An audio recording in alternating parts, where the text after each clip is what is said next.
my advice to him is as he moving up to his upcoming fight, make sure that he focus on speed. He focus on how to improve his strength and while maintaining the speed. Canelo Crawford, good fight. Good fight.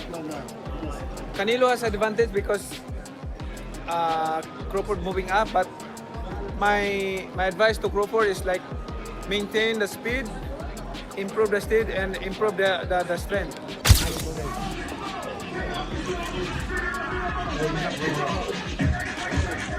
Okay, take a pic. Good. You take a pic.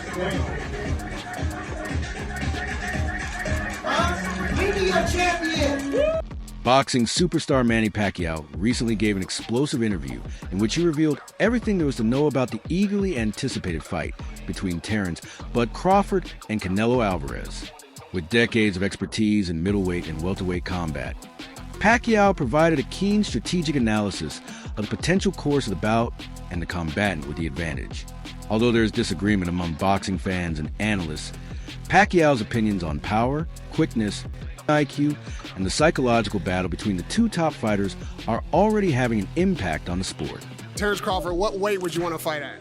147. 147 still? Yeah. All right, well, I think you might be watching this. This is going to make a little bit of news. Why don't you go ahead and challenge him right now? Because my natural weight is 140, so I mean I'm just moving up to 147, so not to getting hard to reduce. He says he wants to fight Canelo maybe at 168 pounds. Do you imagine him beating Canelo at that weight? I don't know.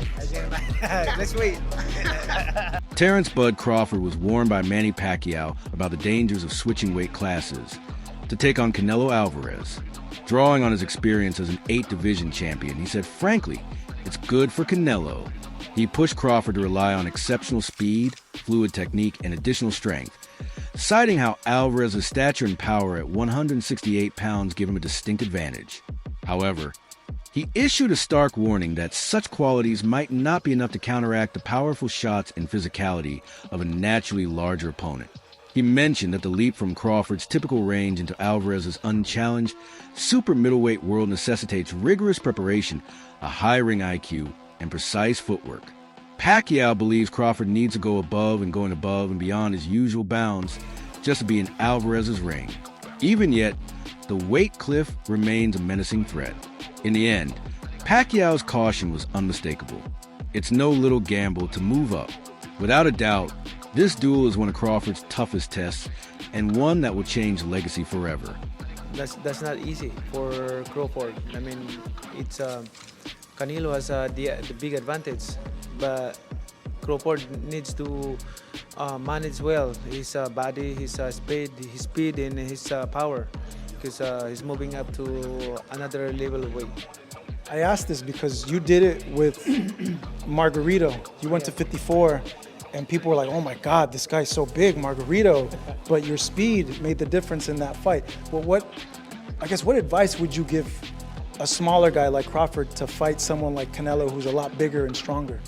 You know, preparing like that opponents, like is not only the speed, but you know the techniques that you can use in the fight. Like make sure that in your daily routine, training routine, like that, make sure that all the techniques, strategy, combination, like, you know, it's accurate to your opponent's style.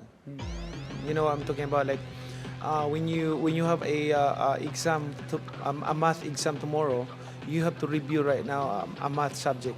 You don't need to review English subject or a science subject. You have to review math subject because tomorrow you're going to have a exam. You're going to exam a math subject. That's a hard exam. The epic showdown is scheduled to take place in Las Vegas on September 13th, 2025. In order to face Canelo Alvarez for the undisputed super middleweight title, Crawford is moving up 2 weight classes. The fight will be streamed live on Netflix and will combine the WBA, WBC, IBF, WBO, the Ring, and TBRB crowns. Crawford, who is currently 410 with 31 knockouts, has previously defeated top opponents like Israel Madrimov and Errol Spence Jr., and is almost poised to become the first man to hold undisputed championships in 3 separate weight classes during the 4-belt era. accepted this fight now, but in the previous years you said it doesn't interest you because you have nothing to gain and everything to lose. If he were to beat you, how damaging would that be to the Canelo brand? He's not gonna beat me. Don't worry about it. He's not gonna beat me. But don't worry about it. I think this fight is gonna be in the books of the history of boxing for sure. That's for sure. For sure, them belts coming with me. They coming home with me. When you say, I want Canelo, is there anybody in the camp that would say, you're not ready for this? That's a big boy. He's strong. That's a conversation. It's not just, oh man, you will whoop his ass. Like, yes, man type stuff. I'm not worried about Canelo. I'm not thinking about Canelo. I'm just focused on Israel Magazine. In a small way, is this a stepping stone to your dream fight? I don't look at fights as stepping stones. It's about now. With a professional record of 63 wins, 2 defeats, 2 draws, and 39 knockouts, Alvarez is a formidable force in the super middleweight class. Super middleweight, middleweight, junior middleweight, and light heavyweight are the 4 weight classes in which he has won titles. Notably, Alvarez defeated Caleb Plant in 2021 to become the first undisputed super middleweight champion. Listen, Canelo needs to understand he's a different fighter now. The deterioration is there. He's not the same guy. He's not that destroyer who's looking for knockouts early and keeps a pace and a pressure on you. He throws 30 punches around. You're not the same guy. So telling everyone you're going to knock them out and then going into, 6 decisions in a row now? Scores a knockdown every time, power's still there. The problem is the pace and the ability to carry on and push. That's the real difference, and that comes with age. He's 34 going on 45 at this, as far as I'm concerned. He's got a ton of fights, been around for a long time, doesn't have that same desire, the same drive to take the chances against these younger, bigger guys, because he is fighting younger, bigger guys. So you got to keep that in mind. But it's, I got to bite down on my mouthpiece and push. Look what happened in the 3rd round. I got hit with a left hook. I dropped. We'd be practicing in camp the whole time, keeping my right hand to my chin. And I wound up just moving, and he connected right on my chin. And you see how I punched my glove. That's like a thing for me when I, my last time when I got dropped, I was punching my gloves. I'm like, damn, I got hit with a shot. I'm not supposed to be on the floor. But, it comes to boxing. The greats done got dropped, got hurt. But it's about how you come back and respond. The legendary boxer Juan Manuel Marquez publicly voiced his serious concerns over Crawford's choice to battle Canelo Alvarez as a super middleweight by jumping 2 weight classes. He cautioned that the physical difference was too great, even as he praised Crawford's talent across 4 categories. He questioned if adding mass would affect Crawford's fluidity, pointing to his muted pace and limited power at 154 pounds. Marquez thinks Alvarez's natural 168-pound stature will prevail unless there are abrupt increases in strength. Despite his admiration for Marquez, maintains that weight divisions are in place for a purpose and views this fight as a reckless departure from good boxing principles due to Crawford's defensive prowess and accurate shot combinations. I don't like the fight because Terence Crawford is a good fighter, but in the sport of boxing, it has divisions. What's that mean? Right, weight classes. Right? Yeah, weight classes for a reason. Weight classes and Terence Crawford is a good fighter in super lightweight, welterweight, super welterweight, but I think more. I remember when Terence Crawford fought with Madrimov. Yes. He looks slow. He looks with no power, and 3 more divisions. 2 more divisions. I think it's a top fight for Terence Crawford, but Terence Crawford is a great fighter. He has a great defense. He has a good combination punches, but I think the weight class is no good for him. Roy Jones Jr., a boxing great, maintains that Canelo's fighting style will determine the outcome of the fight rather than Crawford's weight increase. He assured the Ring magazine back in February that Alvarez would prevail if he did what was right, but Crawford will take advantage if he fights badly. Jones underlined that Crawford needs to exert pressure on Alvarez by controlling the middle of the ring. Jones also stepped up in June. Weight is irrelevant. Whether Crawford can absorb Canelo's power is what matters. When you're as skilled as Bud is, weight doesn't really matter much, Jones stated. Crawford was cautioned by Jones not to make this a foot race, stating, "If you run from a big man, you give him all the assurance." That's stupid. Jones views this fight as essentially a contest of wits, a sophisticated mental conflict in which the winner is determined by timing, accuracy, tactical discipline, and dominance of the ring center. It's boxing with both the intellect and the hands. I don't care who you beat, the monster thing is gonna always follow him. Terence is not taking a fight in between. He's like, I'm going to move up to 168. I'm gonna take my time with that. Should we expect an upset, or are we going to see what most people are expecting in that fight if it does happen?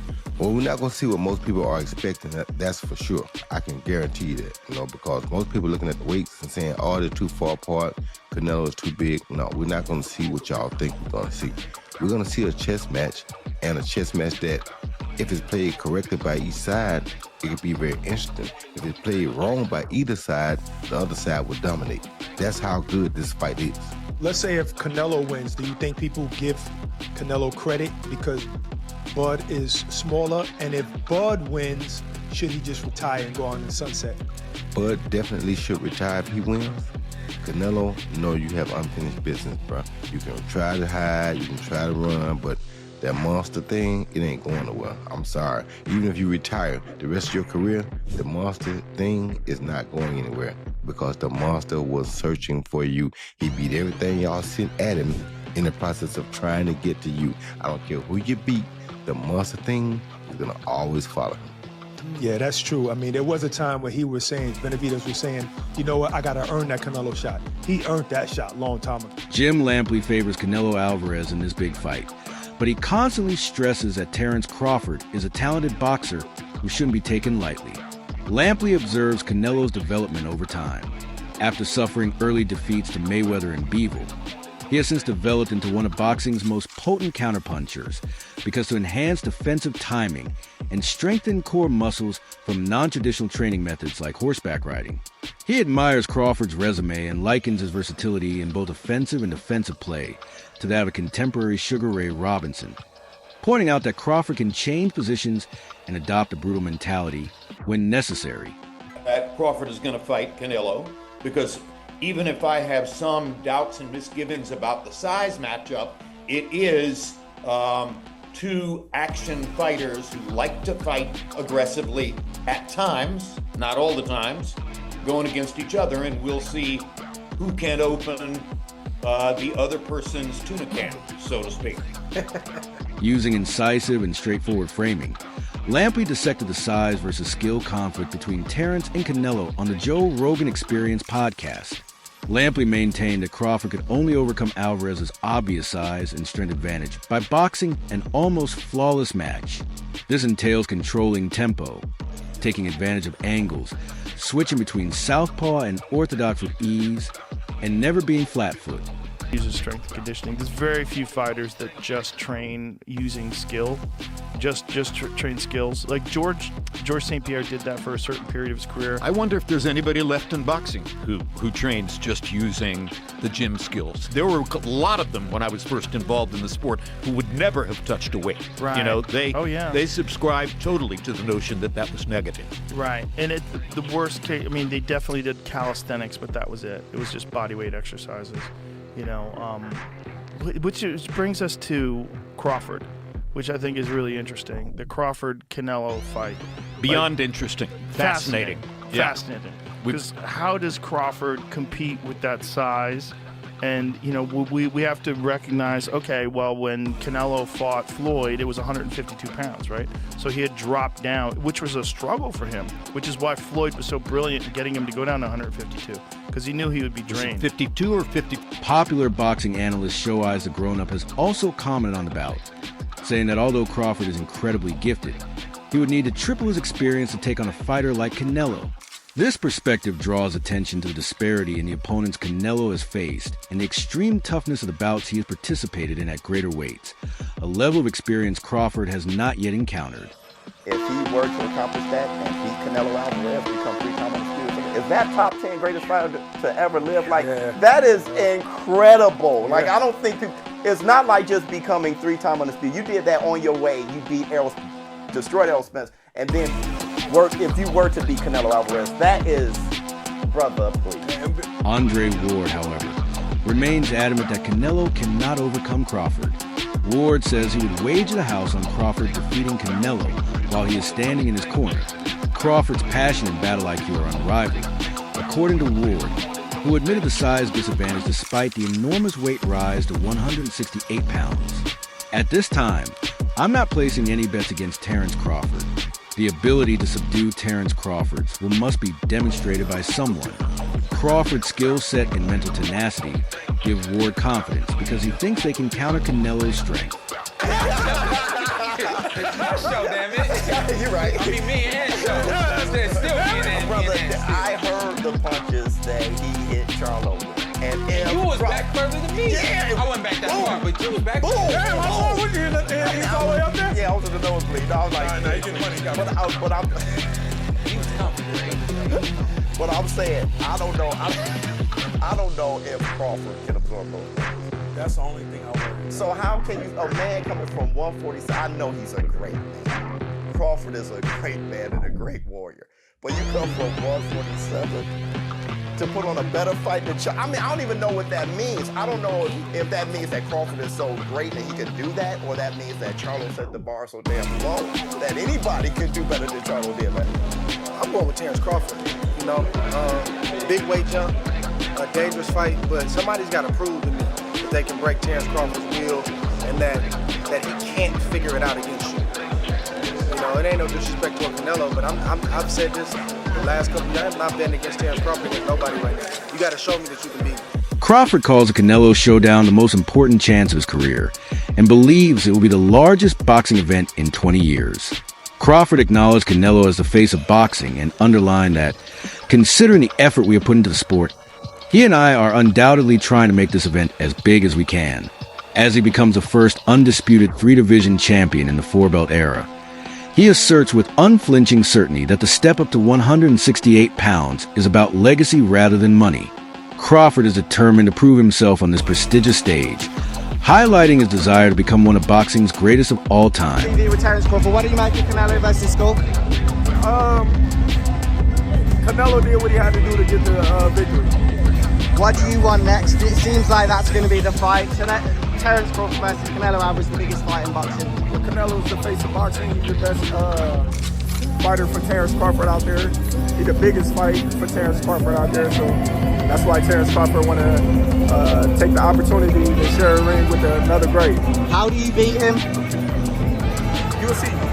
Come 12. Everyone's talking about the weight differences. What's your kind of response to that, Terence? That's why we fight the fight. So September 12th, we all going to see if the weight is going to make a difference or not. Do you want to fight him twice and then retire? Is that kind of the ideal thing for you? One fight at a time, one fight at a time. What did you make of, I know you didn't say much on tonight, the effectiveness of William Skull? He came to go to decision as opposed to win the fight. Would you agree with that? I don't know. He was boxing well, and then he just stopped doing what he was doing earlier. I don't know. I can't call it. Do you think Canelo slipped as a fighter? No, I don't. I just think that, William was doing a good job neutralizing Canelo power punches. He was just moving a lot. Do you think that's a style you have to employ in points of the fight? I don't know, because if you watch the styles that beat him, they didn't move. Crawford brought up the possibility of a fight with Manny Pacquiao in recent interviews, remembering how he appeared to be headed for a 140-pound fight after a convincing victory over Pacquiao's sparring partner Dave Jean in 2015. He claims that Pacquiao disappeared following that fight, and that Crawford's work made him a well-known elite talent. Crawford now thinks that Pacquiao might have backed off because of his performance. Crawford emphasizes that his personal successes stand on their own terms. Even though he appreciates Pacquiao's unprecedented feat spanning 8 divisions, he keeps his attention on the problems of the present. Manny Pacquiao, top 5. You don't. Why he's not up there? Well, you should know that reason. It's your interview. Man, Manny's a generational, talented fighter. Like, he's accomplished what no other fighter is ever going to accomplish. Again, but I don't feel like, he did it on his own. That's me personally, because for the simple fact, when Floyd made it a point for him to do the blood test, he didn't want to do the blood test. But then when he did do the blood test, he haven't got a knockout since. Will Canelo's bulk and strength be offset by Crawford's speed and boxing acumen? Or will Alvarez's background win out? Tell us in the comments section below.